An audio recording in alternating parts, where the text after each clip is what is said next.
নতুন স্বাদের কোনো জলখাবার খেতে ইচ্ছা করলে অবশ্যই এইভাবে তৈরি করে দেখতে পারেন। একদম নতুন স্বাদের একটা জলখাবার রেসিপি যা খুব হেলদি। অবশ্যই রেসিপিটার প্রথম থেকে শেষ পর্যন্ত দেখবেন, আশা করি আপনাদের ভালো লাগবে।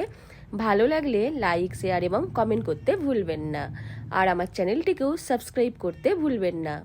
রেসিপিটা তৈরি করার জন্য একটা কুকার নিয়েছি, এর মধ্যে দুটো আলুকে খোসা ছাড়িয়ে ভালো করে ধুয়ে নিয়ে নিলাম। সাথে এখানে 5 পিস চিকেন নিয়েছি। চিকেনকেও আলুর সাথে কুকারের মধ্যে নিয়ে নিলাম। দিয়ে দেব 1 টুকরো আদা আর 4 কোয়া রসুন। অল্প একটু জল দিয়ে দুটো সিটি লাগিয়ে সেদ্ধ করে নিয়েছি। এইবার একটা প্লেটের মধ্যে আলু আর চিকেনকে নিয়ে ম্যাশ করে নিচ্ছি। আপনারা চাইলে কাঁটা চামচ দিয়েও ম্যাশ করে নিতে পারেন। আলু আর চিকেনকে ম্যাশ করে নেওয়ার সময় চিকেনের মধ্যে যেই হাড়গুলো থাকবে সেগুলোকে ফেলে দিয়েছি।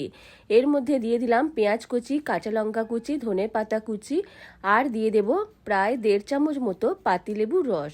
সব কিছুকে বেশ ভালো করে স্বাদ মতো নুন দিয়ে মিশিয়ে নিচ্ছি। খুব একটা হেলদি রেসিপি যা খুব সহজেই তৈরি করা যায় আর দারুণ স্বাদের খেতে হয়। সব কিছুকে ভালো করে মিশিয়ে একটা সাইডে রেখে দিলাম। অন্যদিকে একটা পাত্রে নিয়ে নিয়েছি 1 কাপ পরিমাণ ময়দা।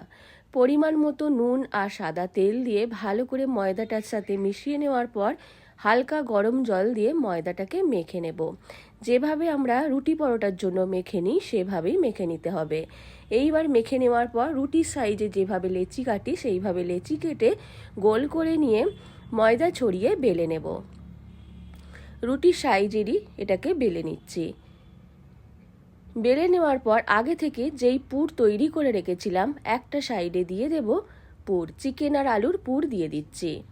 আপনারা চাইলে এর সাথে অল্প একটু টমেটো সসও অ্যাড করতে পারেন। এইভাবে পরিমাণ মতো পুরটা দিয়ে দেওয়ার পর অল্প একটু চারপাশে জল লাগিয়ে ভালো করে এটাকে চেপে বন্ধ করে দেব। এখানে আমি এই শেপের তৈরি করে নিচ্ছি। আপনারা আপনাদের পছন্দ মতো যে কোনো শেপের তৈরি করে নিতে পারেন।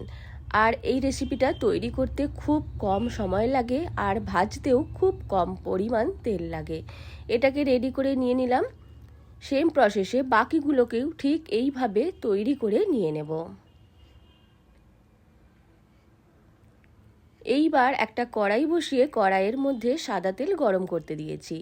তেলটা গরম হয়ে গেলে লো টু মিডিয়াম ফ্লেমে ধীরে ধীরে ভেজে নেব।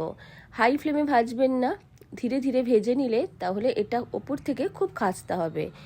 এইভাবে ধীরে ধীরে ভেজে নিচ্ছি। একটা সাইড ভাজা হয়ে গেলে উল্টে দেব। উল্টে পাল্টে একটু লাল করে ভেজে নিচ্ছি। এটা ভাজা হয়ে গেছে। এইবার আমি এটাকে তেল থেকে তুলে নিয়ে নেব। একইভাবে আরও একটাকে ভেজে নিচ্ছি। আর যেটা ভেজে নিলাম সেটাকে আমি কেটে দেখিয়ে দেব।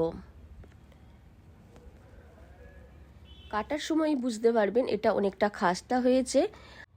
আর এই স্টাফিংটার জন্য এই রেসিপিটা খেতে দারুণ লাগে। বাড়ির ছোট থেকে বড় সবাই খুব পছন্দ করবে। আপনারাও অবশ্যই তৈরি করে দেখবেন, আশা করি আপনাদেরও ভালো লাগবে।